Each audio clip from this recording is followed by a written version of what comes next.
something spooky to broken. I'm just trying to give you something.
I'm a who that. I'm a who that. Long as I'm living, I'm a who that. Lose or winning, I'm a who that. Sports coma, yeah, this is where we do that. Where we do that, where we do that, where we do that, where we do that, where we do that, huh? Boogie like Benson, I'm a who that. I'm a who that. Sports coma, this is where we do that. Where we do that. Welcome, welcome, welcome. Somebody please better help. Running this thing like Elf. I thank God every day I'm not a felt. Go to YouTube Live with Big Q and the guys. If you ain't ride or die, the bandwagon get flipped. Been marching in, that was way for the ring. I was yelling out your shame for the championship. Bucking on town, duck down. Falcons pluck, get shut down. Panthers ain't much touchdown. The vision really belong to us now. So much hate on the Saints, you could probably tell. Ever since Bounty Gate hit the NFL, when things seem fishy, then you probably smell the crooked referees or Roger Goodell. Yeah, fucking like this, and I'm a who that. Every day I'm living, I'm a who that. Lose or winning, I'm a who that. It's the sports coma, this is where we do that. Where we do that, where we do that, where we do that, where we do that, where we do that. Boogie like Benson, I'm a who that. It's the sports coma, this is where we do that. You're listening to the Sports Coma with Big Q and the guys on the PRO Media Network. Welcome. You're now rocking with the Sports Coma with Big Q and the guys, where we have intense, entertaining, educating, and enlightening sport talk from your favorite sports fan. We up in this thing. Shout out to the Who Dat Nation. Appreciate you guys joining us for another episode of the Coma. This one entitled "Latest on the Sean Payton Sweepstakes." We up in this thing, so please feel free to hit the like button, hit the subscribe button. Also, please feel free to share the show's links on your social media feed, Instagram, Facebook, Reddit, doesn't matter. Wherever you socialize, take the Coma with you, baby. Much love to you. And this one, family. What's really intriguing and interesting is things are starting to pick up this week. Teams are interviewing former head coach of the Saints, Sean Payton, which is a big shooter drop for the rest of the Saints offseason because by getting rid of Coach Payton, it closed the door on his tenure. And what it does is it opens up potential draft capital that the Saints need for this year because we surrendered capital to acquire what potentially could be the Rookie of the Year. And Chris Olave is a finalist amongst several other fantastic rookies that played, like Sauce Gardner and the rest of these guys. Chris Olave was absolutely phenomenal. He did have some flubs in the season, drop passes, fumbles, stuff like that. But overall, he was absolutely fantastic and did all that with a bullcrap quarterback at the top of the team, a despondent offense. He still shined. It'd just be amazing if we had a steady quarterback that would have played for the summation of the season, what kind of numbers he really would have yielded. Somebody that can get the ball deep to him, you know what I'm saying, on a consistent basis. It could just blew my mind how really powerful the numbers could have been for Chris Olave and could really have taken this thing and a runaway for the Rookie of the Year. So shout out to the fam. We did give up capital to get him. Didn't really get too much for Chauncey Gardner-Johnson, but for Sean Payton, the Saints could get very important first round capital this year, should be for next year, and picks along this year to help add to the picks that they have so we can have a solid draft class and bringing people in. Of course, Dennis Allen is a whole nother matter altogether of what the Saints do in the offseason. He must then take what they do in the offseason into the end season and make the success that's in the offseason into the end season. He must pull that in, incorporate that in a successful manner. He failed last year. My analysis on him is not any better coming up in this upcoming year, but really what's really positive is the fact that the pressure is on him.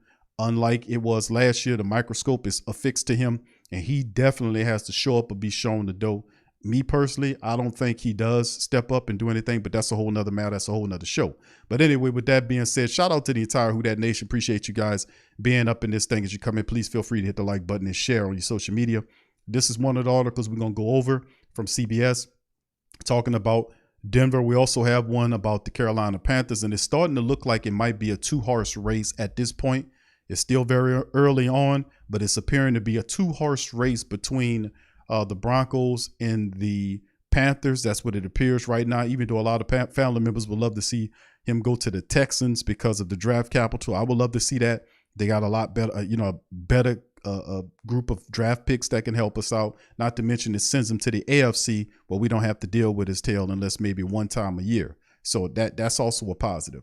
Anyway, let's go over this. We also going to cover this. We also going to talk about the quarterback situation, and we got something to talk about with Ronald Curry. We're going to cover that all on this episode of The Coma. So let's get into it and get it popping and snapping. Sean Payton landing spots. Broncos remain in strong position to acquire former Saints coach. Remember, it's the Walmart group that has the deep pockets. They already knew some time ago when they fired Paul. They gave Paul, I like to say this, they gave Paul Hackett the hatchet, got rid of him, cut him loose, and they were affixed to Sean Payton then. They already did their early investigation. If you go back and listen to even some of the reports that was in the media covering around Denver, they were kind of zoning in on Coach Payton before the season. And then when the season happened, they knew he was the guy they wanted to pair with Russell Wilson. Of course, it does fit Coach Payton's narrative, which he said mid to late first round pick. They have a late pick there. And also what's interesting is the fact that they do have a veteran quarterback that he can work well with his system. So the defense is a good defense. They have a good special teams unit right there. So he steps in there. It's instant success if he can successfully bring his offense and his staff to Denver. Maybe prime time is recruiting him, to come to Colorado, perhaps. But at the end of the day, I think, and then of course the rumor, and I've said this before on previous streams, family, word on the street is that Denver is the team that has the most, pinpointing on him. They really want him bad. So we'll see what that means. So anyway, let's get into this article right here. I'm going to give you two of them. NFL newest and wealthiest ownership group could be poised to make a blockbuster coaching hire. And remember, the Walmart group, these people usually get what they want. That's how spoiled and entitled they are. But the Broncos franchise became the home of the NFL's wealthiest ownership group, the Walton Penner family of Walmart fame, back in August. And now, according to multiple reports, it appears they could soon become the home of arguably the most sought-after coach of the current hiring cycle. And really, it was between two coaches. They wanted an establishment coach. They were looking at Harbaugh. They wanted Jim Harbaugh, and they were looking at Sean Payton. When Harbaugh went back to Michigan, Coach Payton became the center focus of what they really wanted.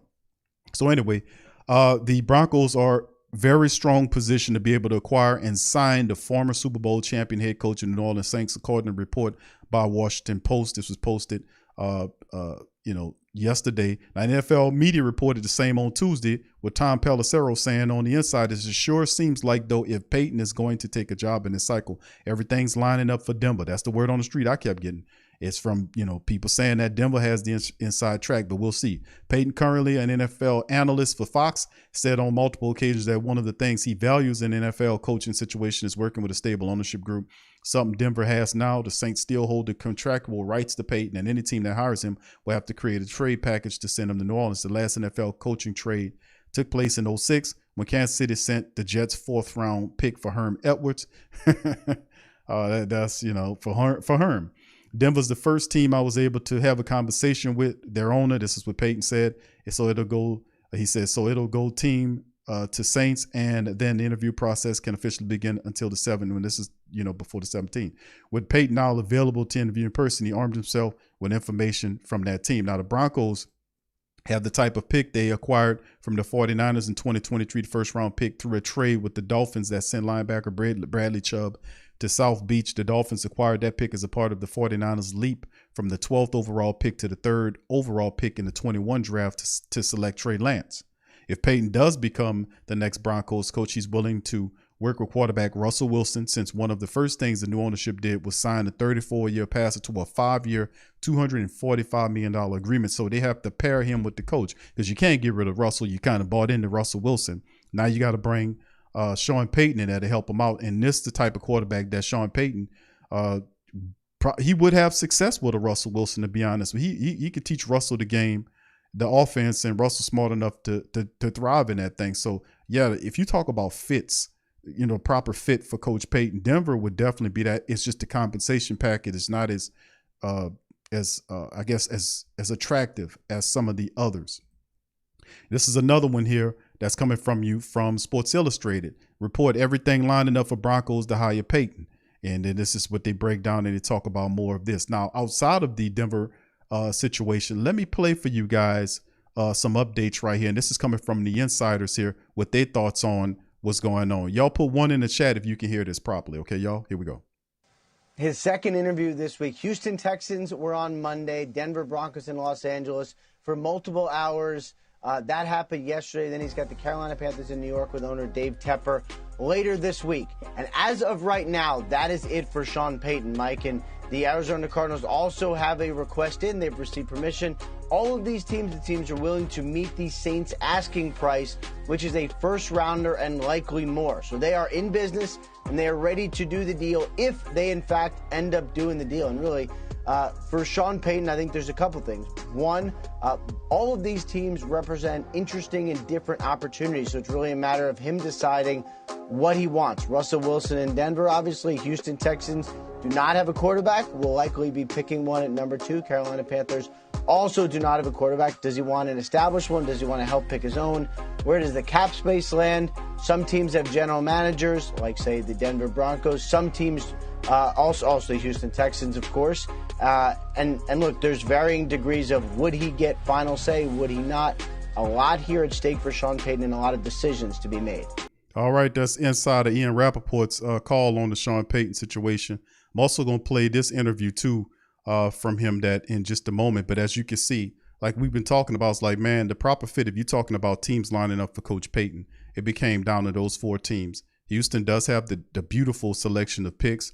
But once again, Payton, we know Payton doesn't do well in developing young quarterbacks out of the draft, although he can take those picks and trade them to someone to acquire a veteran quarterback, which is also an option. So if he decided to do that, and if he wanted to get a veteran quarterback, he does have the draft capital to send to a team, even if he felt like he wanted to give up 2 picks for a talented quarterback right now, or a top 10 quarterback in the NFL. And if somebody's willing to listen to him, the trade package, the picks that Houston have, could net him a top 10 quarterback. It could force somebody to say, well, we'll cut him loose. But why go through all of that? Now, Houston does have the interesting trade package there in the AFC. I would love to send them there because of the trade package. Carolina is a team that is really after him too. And we're going to go over that article momentarily after I play this interview. But like I said, the team that appears like the wealthiest ownership group, the Walton family, they're up in this thing. They are telling him, Sean Payton, they'll give him whatever he wants to come there. They'll surrender whatever draft capital necessarily to bring Sean Payton to Denver and pair him with Russell Wilson. This shouldn't be a big surprise because I knew in Denver, I was like, man, that's definitely probably more than likely Denver would be the squad. And of course, you heard the question or the comment made by Ian Rappaport on the back end of that particular report that he spoke about, saying it's all about, where they decide to let Sean Payton go to. It's not really up to Mickey Loomis. Mickey Loomis will do whatever Sean Payton tells him to do. If he says, I want to go to Denver, Mickey Loomis will take whatever trade compensation Denver offers for him. And, like I said, it's no real sense of urgency. There's no people pushing him to do anything except for the Who Dat Nation. And they don't really feel they've been feeling the pressure in the offseason, but they're going to feel that economic pressure in a little bit. So let's see what they do here. Let's listen to Rappaport's interview, and then we'll go into our second article. At least again in the minds of the echo chamber, Sean Payton, who is interviewing with the Broncos as we tape this show today. He already has spoken with the Texans. He is going to speak with the Panthers. It sure seems like, though, Ian, if Sean Payton is going to take a job in this cycle, everything is lining up for Denver, including the fact that their other top candidate, besides Dan Quinn, the Cowboys defensive coordinator, is Jim Harbaugh, who once things didn't advance quickly enough decided, peace out, I'm going back to And a small snippet of that one, family. But what's really interesting is the fact that we see like Denver probably more than likely being the team that he might end up going to. But anyway, let's cover this one right here, because all of a sudden the Panthers have it going on for them where they want to step up in there and say, hey, man, we want Sean Payton, which would be utterly ridiculous if the Saints even capitulated sending Sean Payton to the Carolina Panthers inside the NFC South. It's just ridiculous. If you know, and the Panthers are willing to do whatever it takes to land him. According to the article, this is from CBS dropping this Payton interview. Payton's owner, David Tepper, reportedly willing to do whatever it takes to get ex-Saint coach Sean Payton as a Carolina Panther. Could you believe that? Now, ultimately, I think Denver is the spot, but you never know in the NFL. The Panthers willing to do whatever it takes to land Sean Payton in Carolina. Me personally, and I hear what family members say, Q, is just an attempt to kind of get them to add to the fray to get the draft capital up, because you'll see two teams compete with each other for the services of Sean Payton, because you'll kind of weed out the rest. And then obviously you see the Arizona Cardinals are like the last team there, or, you know, according to what's going on the insiders reports. You see bringing up the rear is Arizona, then it's Houston and Panthers, and now Denver. Those are the two teams. Carolina doesn't have a quarterback. You know, me personally, I would have said no to Carolina, but I can understand people saying, hey, Q, they're going to help enrich the pot, because you'll have both of these two desperate teams competing for the services of Sean Payton, which is what I said, family. They actually got people in this world don't even think that Sean Payton would net 2 first-round draft picks. If the Saints can't get 2 first-round draft picks for Sean Payton, one this year and one in next year, it's because they're not focused on 2 first-round draft picks.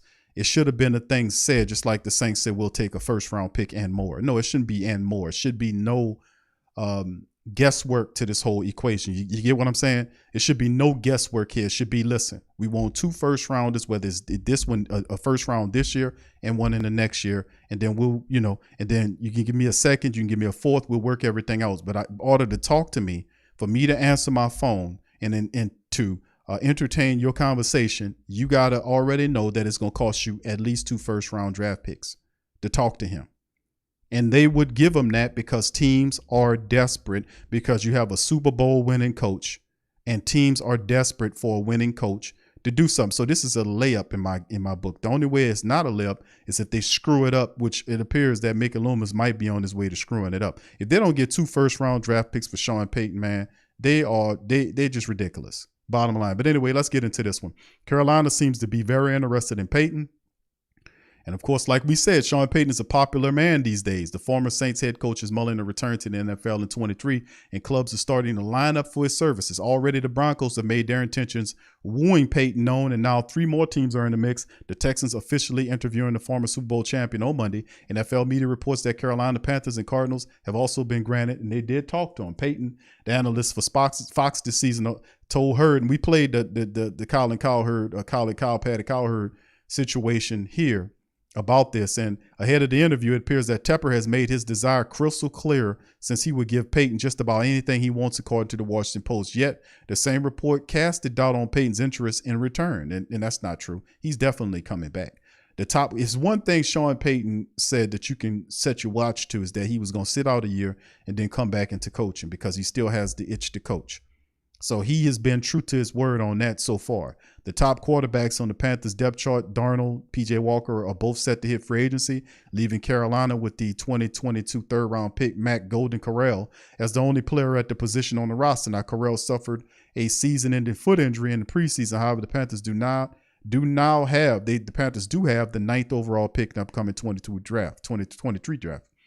As of Tuesday, teams have been in the clear to formally interview Payton. So Payton said on Monday that he has conversation with general manager Mickey Loomis, and that the compensation required to get him will be a mid to late first-round pick. It is unclear how interested the Saints would be to trade the winning his head coach to a team history to a division rival, which is stupid.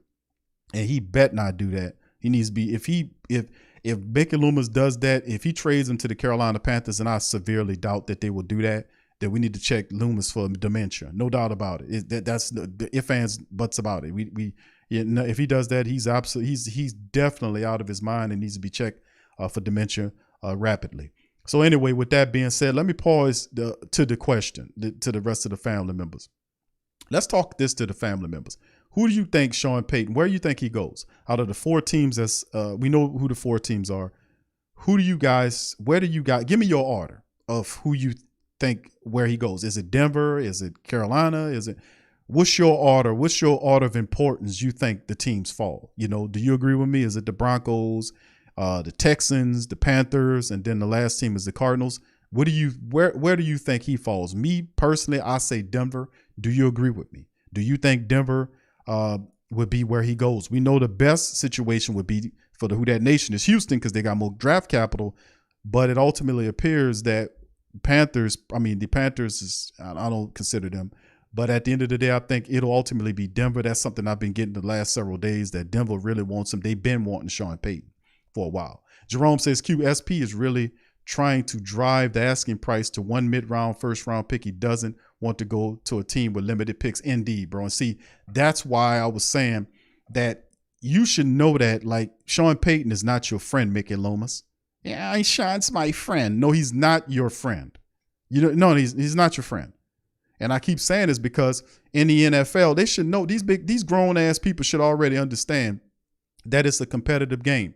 Now, if Sean Payton go to Denver and he start beating the Saints enough, and he's beat or say he goes to a rival and he's beating a rival, and then you can't beat him week after week, that can cost you your job. So your friend that was here that went to a rival team is now beating you and knocking your ass out of work. They don't forget about all that, man. This is you can't. Sean Payton, look at that picture right here. Look at his face, that impish face of his right there. But anyway, listen, all I'm saying is what's interesting, and a lot of family members saying it's Denver. Q is Denver. It's Denver. It's either Denver or Houston.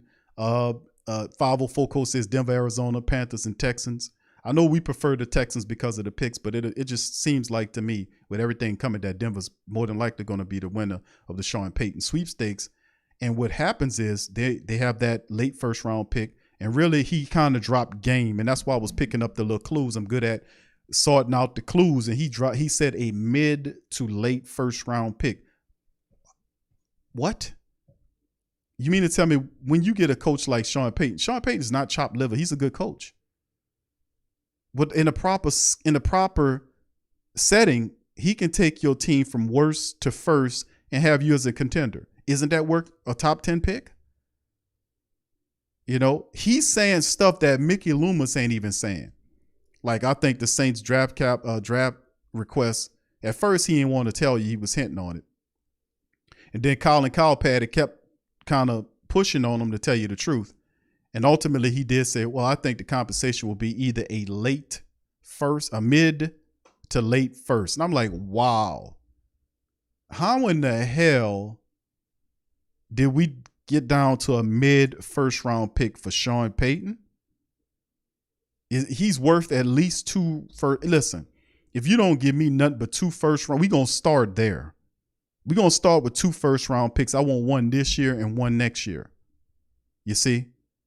Even if we started with any picks at all, family, I want 2 first round picks for Sean Payton. Super Bowl winning coach. What is he? 59 years of age. He's totally refreshed. He's not worn out. He could take your team from first to worst. From first to worst. That's Dennis Allen can take your team from first to worst. Sean Payton can take him from worst to first. He can be a major blessing for the Broncos. But you're going to give me at least, if Broncos are the team, they're going to give you that 29th pick, but you're going to give me a first rounder next year. Then you can give me a second, or you can give me a third and a fourth, but I'm going to have at least 2 first round picks for Sean Payton. They got people out here that think that you're not going to get that. Sit up here in the comment section saying that you ain't going to get no 2 first round draft picks, multiple first round picks for Sean Payton. What world, better yet, what dope is you smoking? And after that, what world are you living in or what rock are you under where you don't think that Sean Payton, who has all these wins, is not worthy of at least 2 first round draft picks? The only way we don't get that is if Mickey Loomis, I was just trying to get him out of the building. We got to have at least 2 first round picks, especially if it's Denver. You're going to get a late first round pick. You're not going to get another pick next year? No, bro. But Peyton knew when Mickey Loomis didn't even say nothing about it. And, of course, we know Peyton knows because Peyton tells Mickey Loomis what to do. Even if in his rival. Mickey, let me tell you something, bro. Sean Payton is not your friend. Sean Payton is looking to go to a team, and when he goes to that team, he's looking at the trade packages. He's already thinking like he's the coach of whatever team he's going to. So he's gonna scam you on the picks because he don't want to give you draft capital that he need to put to his team. So he ain't thinking of the best welfare of the New Orleans Saints, Mickey Loomis. So stop saying he your friend. He not your friend anymore. This is a competitive business where you can have somebody you cool with. They can be on the opposite side coaching against you. You coaching against you. You lose enough to them, you're going to end up losing the job. But ultimately what ended up happening is a lot of nepotism. That guy more than likely will hire you to come onto his team and work for him. That's how Dennis Allen kept a job. That's how Dennis Allen kept a job in the good old boy circle. You see? But anyway, my take on it is, we're going to see this is going to be interesting, but I think this is going to come to a head very soon. This is not going to drag out. I'm saying, family, and within the next 7 days, we're going to have this resolved. And hopefully we'll have a plan. Yeah, we're going to have a plan all together. Yeah, we're going to, Q, I just finished drinking, my orange juice and eat my clam chowder. And let me tell you something. That stuff really cleans you out. But we got to do whatever we got to do. And we got to put it together. And at the end of the day, we got to make sure we go over here and we go over there. And we're going to find out exactly what we got to do. And listen, I don't care what you say. Sean is my friend. Me and Sean Payton have coffee together. We ate donuts together. You know what? We ate donuts together, Q. So, fiddly sticks to what you're talking about. Sean Payton is my friend. And I'm going to do whatever is best for Sean. For the New Orleans Saints organization. How dare you ask me that, Q? How dare you ask me that? How dare you tell me that I'm not going to do the best for Sean Payton? For the New Orleans Saints. Yeah, I know, Mickey. Yeah. You're going to do what's best for Sean Payton. The Sean Payton is telling your ass. How Sean Payton going to tell a Who Dat Nation that the compensation for him will be a mid first round pick and a late first round pick when Mickey Loomis didn't say nothing about picks? Who giving who marching orders here? I told y'all, man. Sean's an A, and we got a bunch of B's at top of the Saints. That's alphas and betas, okay? Before your mind get to wondering, okay? Before your mind get to wondering, that's alphas and betas. That ain't the other stuff, all right? All right, so anyway. All right, fam, let's keep it moving, man. Let's go to this one right here, man. From WWL, who will be the Saints quarterback in 2023? Here's some options. Shout out to Brian, because Brian was asking me about this one. I answered to the best of my ability, but let's see what they say about it.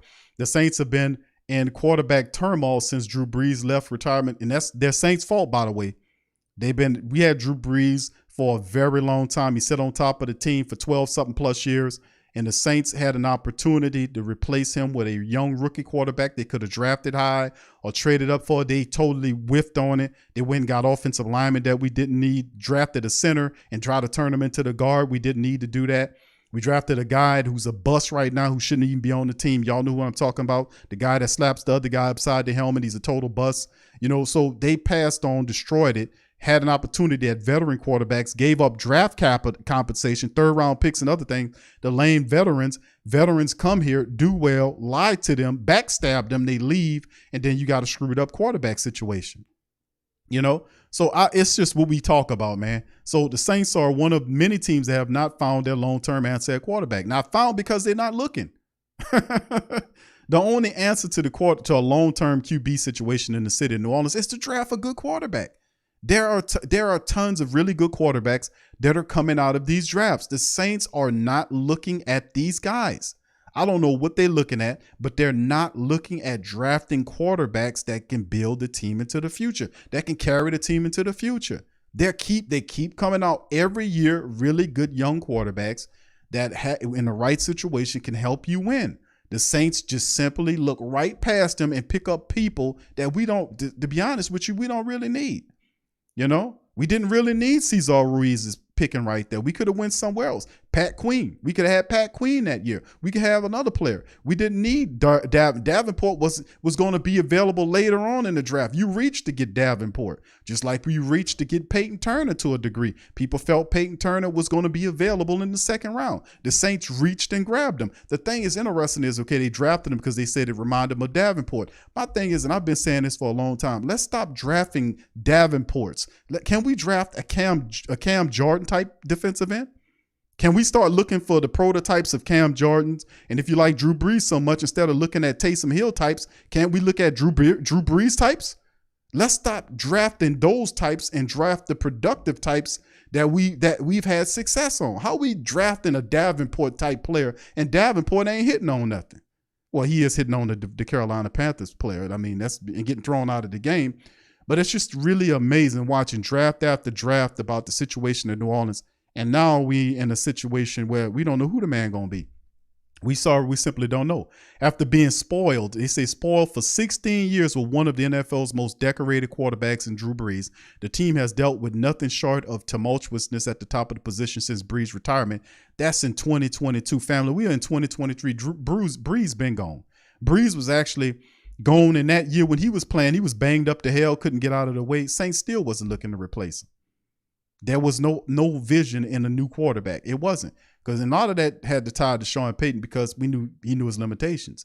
The team has yet to find a clear successor post Brees. There are many quarterbacks who may be available through free agency or the NFL draft that the team could pursue. Let's look at the options. Jameis Winston.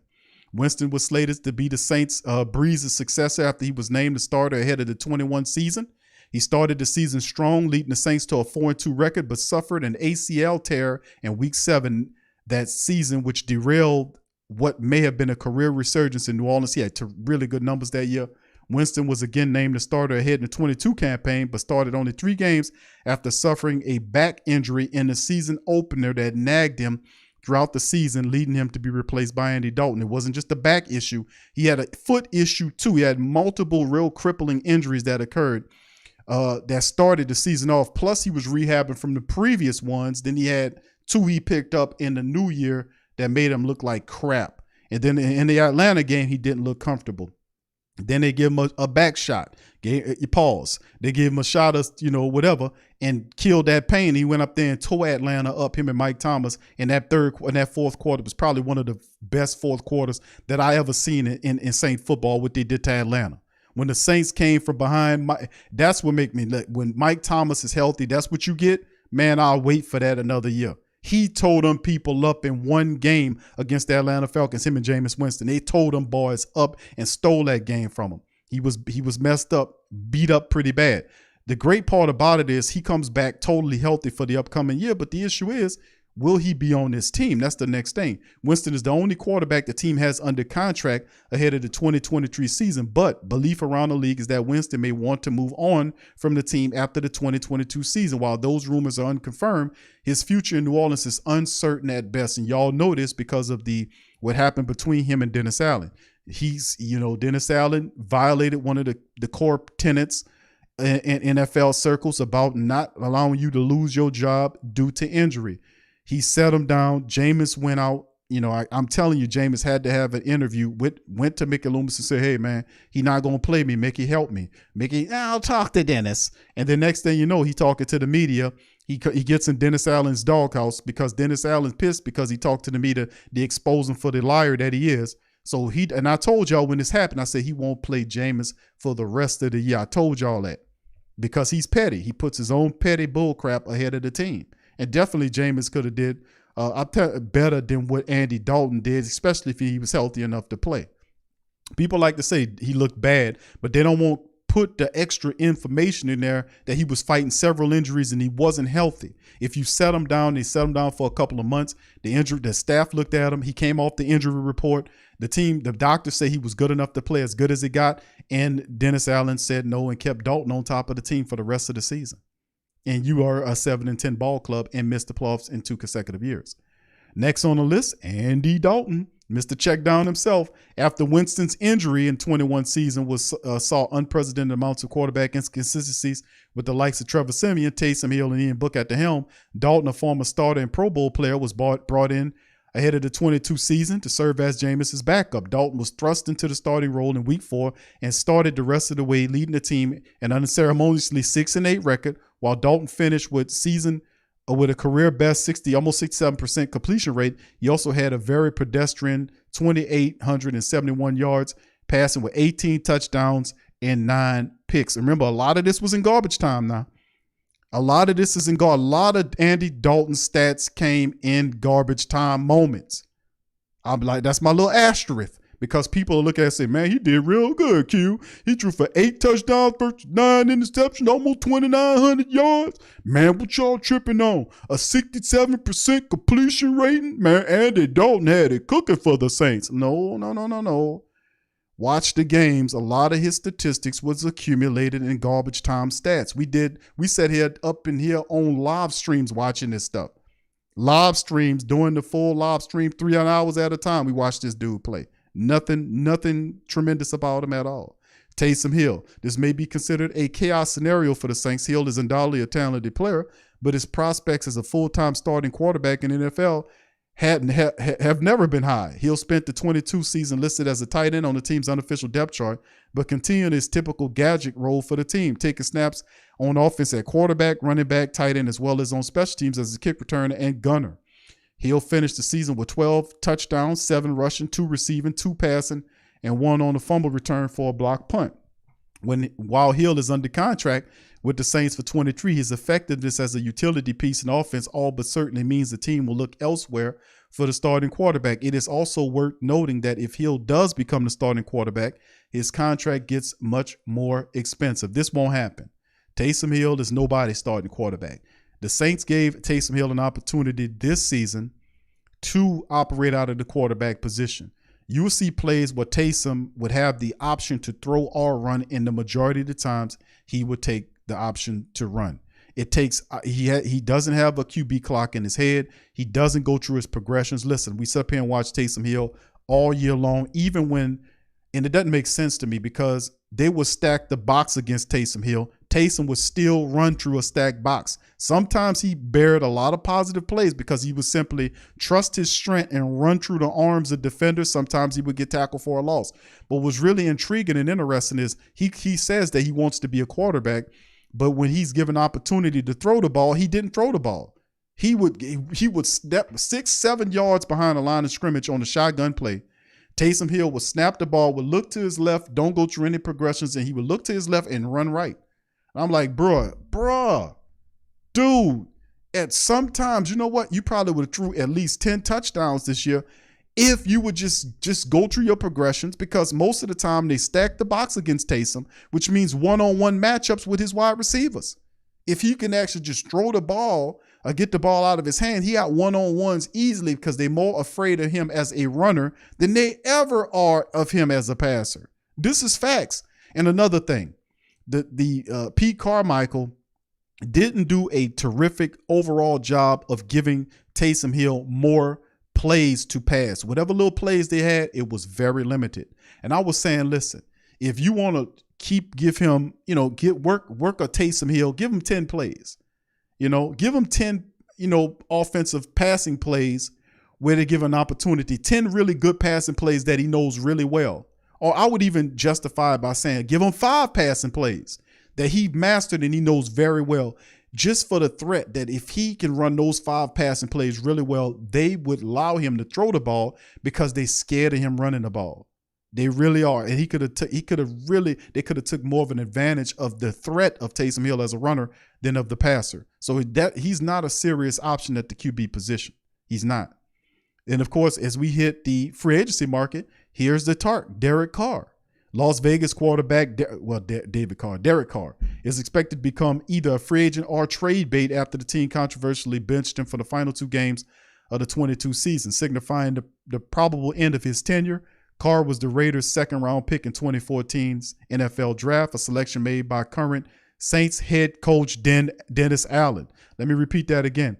Carr was the Raiders' 2nd-round pick in 2014's NFL draft, a selection made by current Saints head coach Dennis Allen. While he was the head coach in Oakland, Carr's statistics have been strong, but he's only had 2 winning seasons out of 9 in the league, including a 6-9 record in 2022 before being benched. And Dennis Allen can laugh at him and say, hey, man, we went 7-10. We had more wins than you. Now, Allen was fired 4 games into Carr's rookie season, but the draft connection between the two may serve as a catalyst for a possible reunion if the Saints do choose to pursue Carr. The price tag would be hefty. Man, let me tell you something, fam. This has an interesting spin to it. Derek Carr as a Saint quarterback, and Dennis Allen picked him, and he's available now. You know, we'll see, man. But it's something to this, man. Question: Gundam says, if Coach decides to stay with Fox, does that mean the Saints? That's right, they get nothing. If Coach Payton sounds like none of this and he goes back to Fox, he can sit up there until the clock run out, and the Saints get nothing for him. They get absolutely nothing for him. So you're absolutely right. Zero compensation for him. And then he can go wherever he wants without giving up picks. So yeah, but would Payton be trifling enough to do that to you? Would he be trifling enough to do that to you? Well, you know, I don't know. All right, the next guy, Jimmy Garoppolo. Just like Carr, Garoppolo was a second-round pick in 2014 draft. He served as the backup to Brady in his first season, started with the Patriots' first 2 games in 2015. After Brady was suspended for his role in the Deflategate scandal, he was traded to the Niners in 2017 and has been with the team ever since, leading them to a Super Bowl appearance in 2020. Now listen, remember what really happened. What really happened in New England was the fact that Tom Brady wanted Garoppolo out of there. And I don't know if y'all remember this or not, but I was paying attention to this, that he wanted Garoppolo traded because he didn't like the fact that he felt competition. Tom Brady wanted to be his team, and Bill Belichick was bucking Tom Brady about trading Jimmy Garoppolo. That's how petty Tom Brady is. I don't want no competition. And Garoppolo made him sweat a little bit. So he forced, Belichick didn't want to do it, but they traded him. Y'all remember that? It was widely expected Garoppolo would be traded or released ahead of the 22 season, as the 49ers intended to start and develop a young second-year quarterback in Trey Lance. He was signed to a 1-year contract extension after Lance suffered a season-ending ankle injury in week 2. Garoppolo was elevated to the starting role again. Garoppolo then suffered a foot injury in week 13, which effectively ended the season, opening the door for rookie Brock Purdy to take. I mean, the 49ers, you want to talk about a team with so much luck. Trey Lance was doing his thing. Then Garoppolo comes in, was doing his thing. And then Brock Purdy, for real, the 49ers just can't seem to mess up. Now, as was the case in 2022, it was widely believed that Garoppolo would be a free agent this offseason. More so now since the 49ers have 2 young quarterbacks on team-friendly contracts. While his numbers haven't been staggering, Garoppolo has been a consistent winner throughout his career, and pursuing him might be the Saints' most cost-friendly option if they're looking to upgrade at the position. Kept in check down. Garoppolo is the guy. He loved to check the ball down, man. He's a guy that liked to check, but you can't get away from his 2 things I like about Jimmy Garoppolo. He's a smart quarterback. He won't force things in there most of the times. He's a smart quarterback. He knows his limitations there, and he operates accordingly. The 2 things I don't like about Jimmy Garoppolo, it's only one really big thing I don't like about, 2 things actually. Number 1, he's constantly injured. He's made of paper mache. That's number 1. Number 2 is he checks down the ball a little too much for me. He checks the ball down way too much for me, way too much. But outside of that, Garoppolo, he's an upgrade over Andy Dalton. Lamar Jackson, now this is a stretch right here. Undoubtedly the most talented quarterback on the list, would surprisingly come with the biggest price tag. Not Lamar Jackson, not the guy you passed up on to take Davenport. No, oh, good golly. Are we looking to try to land Lamar Jackson? Do we really want Lamar Jackson?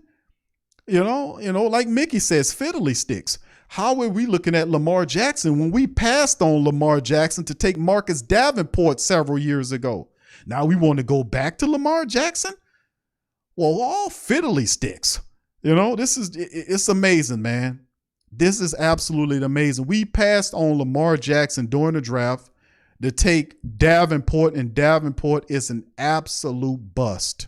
An absolute bust. Absolutely, it just comes back to bite you in the backside.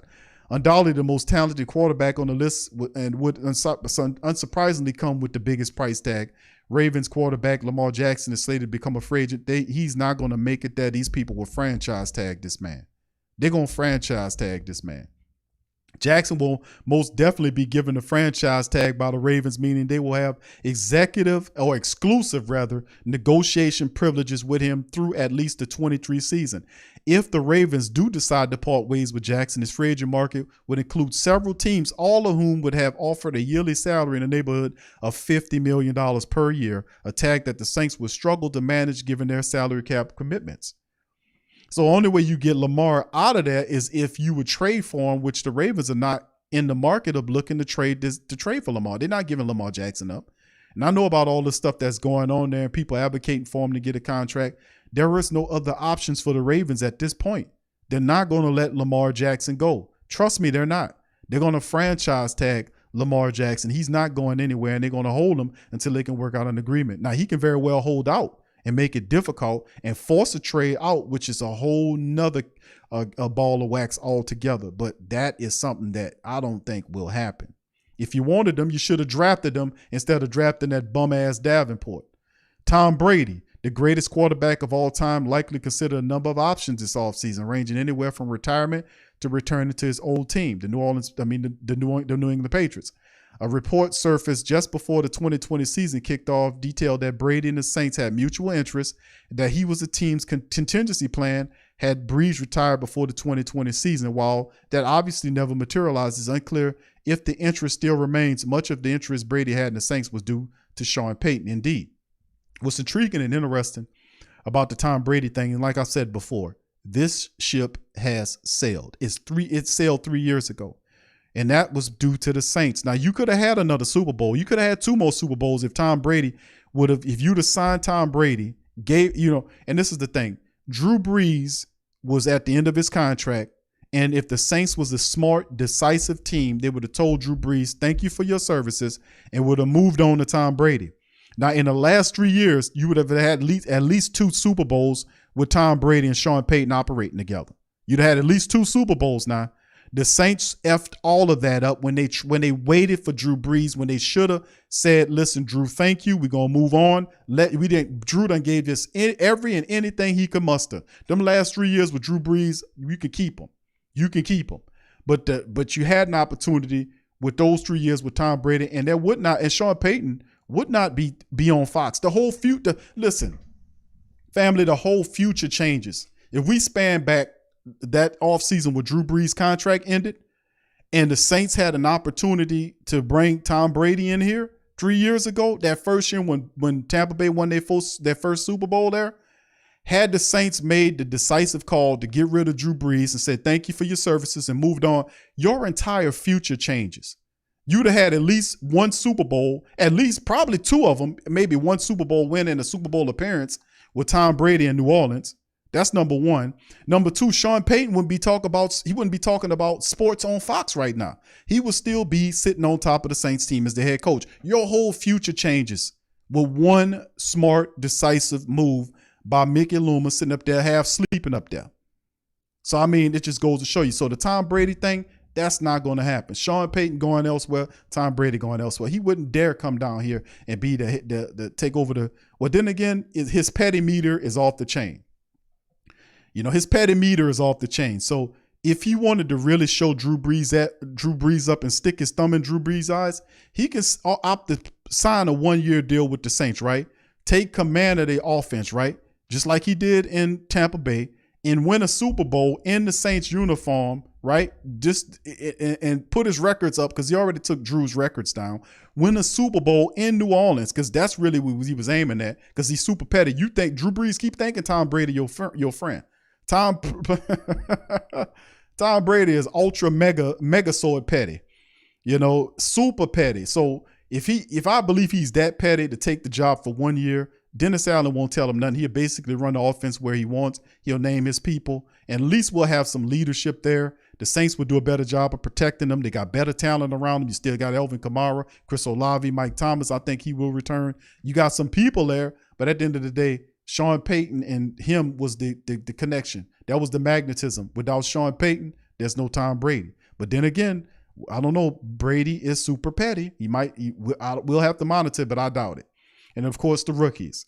The consensus among NFL draft analysts is that there are 3 quarterbacks who are definite locks to be first-round picks in NFL's draft. We're talking about Alabama's Bryce Young. They're saying Will Levis. I don't know about Will Levis. Ohio State C.J. Stroud. Florida's Anthony Richardson. I don't know if Anthony Richardson is a first-round draft pick. I don't know if they're going to draft him in the first round. I don't know. Tennessee Hendon Hooker should be a first-round pick pending where he is in his injuries. What he looks like since the injury that he happened during the season with Tennessee, where is he at in his rehab process right now?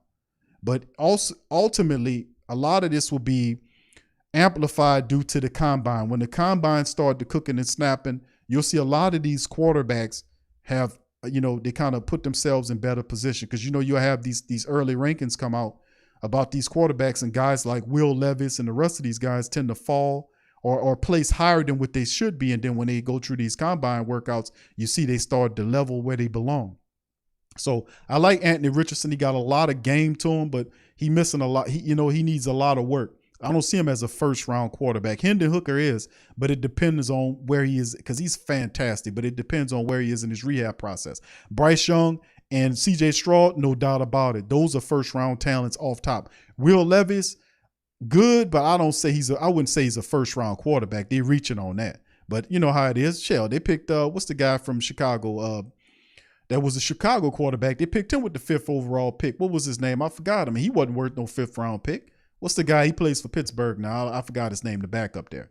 Anyway, in order for the Saints to be in the mix for Trubisky wasn't no first-round draft pick. He wasn't no first-round quarterback, but they make it in there, though. In order for the Saints to be in the mix for one of the top 3, Young, Levis, or Stroud, it would also certainly mean acquiring a first-round pick. If Payton agrees to terms with the Cardinals, 3rd overall pick. Carolina, 9th pick. Houston, 2nd and 12th picks. The Saints would likely receive those picks as compensation, meaning they could potentially select one of those 3. Now, if Payton remains with Fox Sports and doesn't agree to the available jobs, or if the Saints don't pull a rabbit out of their hat and acquire a first-round pick through other means, then Young, Stroud, and Levis will be off the table. Richardson and Hooker will likely be in round 2. That's what I'm saying. I think those are round 2 guys. But if Hooker is good to go, he's a round 1 guy. But the consensus is that neither prospect will be ready to play in the NFL right away, meaning the Saints will likely have to find another quarterback at the start in the interim. And listen, I've said this before. Do you really think that with the heat on Dennis Allen this year to win, and him very well could be fired by the middle of next season or toward the back end of the season, is he really going to put his faith in the hands of a rookie quarterback? Just a question. I have to ask the questions. And then final article before we get ready to leave out of here. Ronald Curry among Saints coaches selected for the Senior Bowl's coaching staff. Ronald Curry is a guy we talked about, should get a boost in the Saints organization. Let's get on this one. Senior Bowl is right around the corner. It's critical stepping stone towards the 23 draft. As far as foremost, look at the Collegiate All-Stars. This is one of the most important early scouting interview opportunities for NFL teams like the Saints, who have consistently selected from the pool of players represented in Mobile, Alabama. This year, they'll get an even closer look with 4 assistants named to be Senior Bowl coaching staff.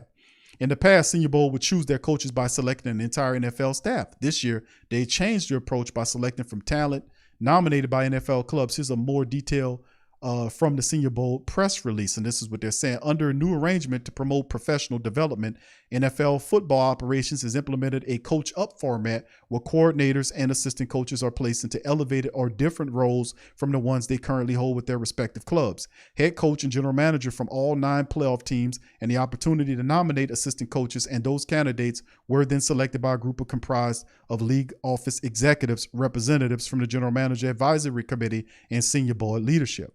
While not all coaching staff placements have been made public, the highlight for New Orleans will be passing game coordinator and quarterbacks coach Ronald Curry.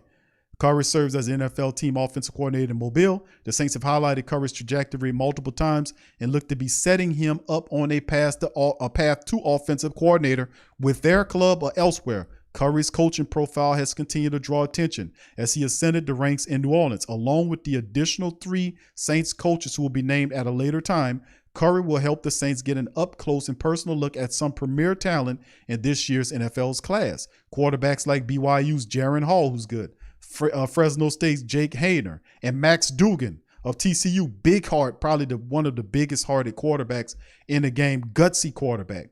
and Max Duggan, as should Hacksaw Duggan.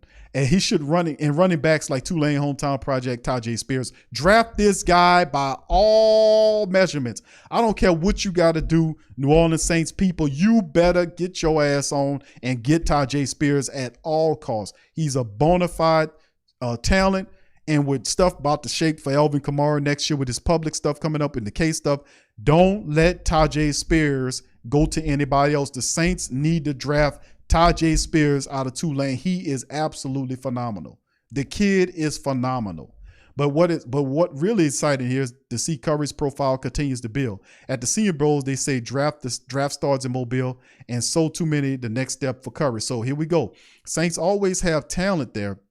Are really good coaches like Ronald Curry, who is the QB coach / passing game coordinator, I think his official tag is with New Orleans. But at the same time, we need to kind of look at guys like this. We need fresh blood there, and we'll see exactly what happened with once Mickey gets finished with his evaluations. They haven't granted any permission to any of these other teams to listen to interview their coordinators. So we don't know if they did. It hadn't been reported they did, but what we know right now is that they haven't issued permission to interview either one of the coordinators, either Ryan Nielsen or Coach Richard right now. But anyway, let's do a recap before we get on out of here. We kind of recap Sean Payton landing spots. Broncos remain in strong position to acquire former Saints coach. We talked about that today and how the Broncos are lining up. They saying they're going to do whatever it takes to land Sean Payton. And the thing is, so is the Carolina Panthers. So David Tepper is saying the same thing. We got to do whatever it takes to land them. So we got two teams with the same mentality. We should at least get 2 first-round picks out of the deal for Sean Payton.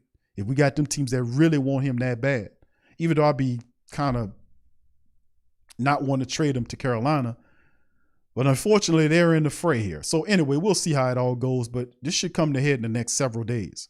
All right, and also we talked about that. We also covered the quarterback situation and options from the QB position, because one of the big stones to fall right now is obviously Sean Payton. You know, where does Coach Payton go? What kind of compensation we get for him? But once we get him on up out of here, the next clear thing outside will be who will be the quarterback, because we need a quarterback at the top of the position. We don't have a coach, but we need a quarterback at the top of the position, you know, to kind of have some sort of success. Boy, what a crazy year ahead. And of course, final Ronald Curry getting his opportunity to coach at the Senior Bowl, which is really cool. So anyway, with that being said, listen, family, I appreciate y'all chiming in on this episode of The Coma. We're going to be doing the Pelican post-game report tonight. The Pels line up to take on the Heat tonight in the Smoothie King Center. Pelicans will be having a live scoreboard that'll be going down on the Pelican post-game report channel on YouTube.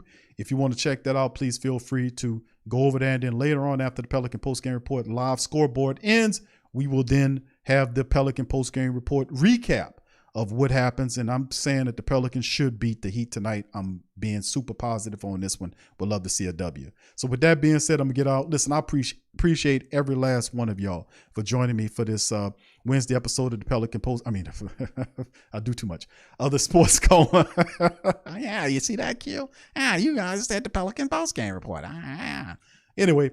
But yeah, please feel free, family, to do me a favor. Hit the like button if you hadn't hit it. Hit the subscribe button. Feel free to share the show on your social media feed. And also feel free to check out the Pro Shop. We got hundreds of products available at the Pro Shop.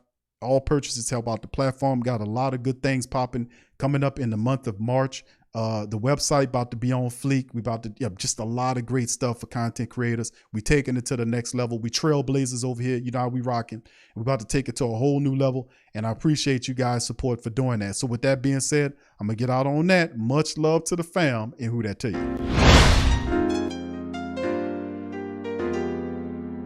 Yeah. Boogie like Benson, I'm a who that. Long as I'm living, I'm a who that. Lose or winning, I'm a who that. Sports Coma, yeah, this is where we do that. Where we do that, where we do that, where we do that, where we do that, where we do that. Boogie like Benson, I'm a who that. Sports Coma, this is where we do that. Welcome, welcome, welcome. Somebody please better help. Running this thing like elf. I thank God every day I'm not a felt. Go to YouTube Live with Big Q and the guys. If you ain't ride or die, the bandwagon get flipped. Been marching in, that was way for the ring. I was yelling out your shame for the championship. Bucking on town, duck down. Falcons pluck, get shut down. Panthers ain't much touchdown. The vision really belong to us now. So much hate on the Saints, you could probably tell. Ever since Bounty Gate hit the NFL, when things seem fishy, then you probably smell the crooked referees or Roger Goodell. Yeah, running like this, and I'm a who that. Every day I'm living, I'm a who that. Lose or winning, I'm a who that. It's the sports coma, this is where we do that. Where we do that, where we do that, where we do that, where we do that, where we do that. Boogie like this, and I'm a who that. It's the sports coma, this is where we do that. You're listening to the Sports Coma with Big Q and the guys on the PRO Media Network.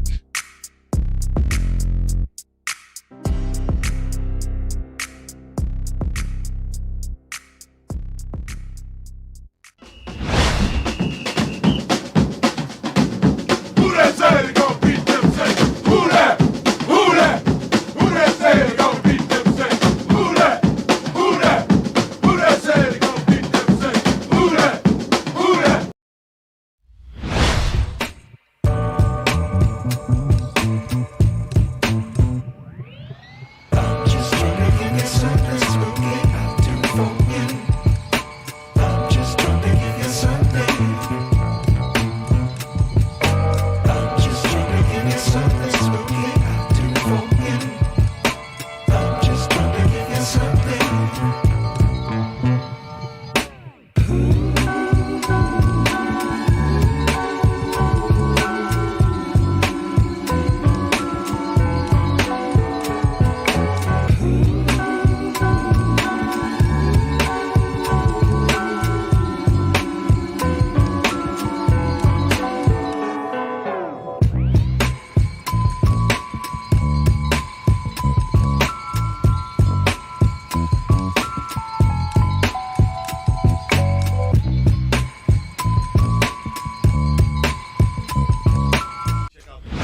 That's right, the Pro Shop is the platform store where you can go and buy all the latest merch to support the platform. Available at the Pro Shops, we have dozens of hundreds of products available for you and your family. Unisex tees for men and women, hoodies and sweatshirts, tank tops, kids and baby items, long sleeve tees, mugs, pillows, wall art, bath bedding, face masks, phone cases, stickers, bags, fanny packs, socks, hats, and many other items. Please feel free to check out the Pro Shops. The link is in the description section below. And remember, it helps the platform continue to grow. Check out the Pro Shop and who that too.